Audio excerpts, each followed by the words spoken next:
உன்னை நான் உருவாக்கினேன். இந்த மாமனிதனை பெருமையா சொல்லல, கடவுள் சொன்ன வார்த்தை உண்மையா பொய்யாக எனக்கு தெரியாது, கடவுள் தான் தெரியும். எனக்கே தெரியாது. எனக்கு இந்த மனுஷன் தான் உட்கார்ந்துட்டு இருக்கேன். இயேசு கிறிஸ்து அப்படித்தான் அந்த காலத்தில் உட்கார்ந்து இருந்தாரு. ஆனா அவர் படைக்கப்பட்டவர். உன்னை நான் உருவாக்கினேன் பரமண்டலத்திலே என் குமாரன் நேசகுமாரனாக.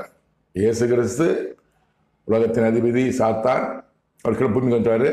அப்புறம் இந்த மாமனிதன் நம்ம சிவன்மூர்த்தி என்ற ஜீவன் மாமனிதனை பரமண்டலத்திலே உருவாக்கி இருக்கிறாரு. அவர் குமாரனாக நேசகுமாராக. இதான் முதல்ல வந்தது. பைபிள்ல இல்லாத வார்த்தை, யாருமே சொல்லாத வார்த்தை, கடவுள் சொன்ன வார்த்தை. பல ஆயிரக்கணக்கான பரமண்டல வாசிகளை உருவாக்கினேன் பரமண்டலத்தில் என்படி செய்ய.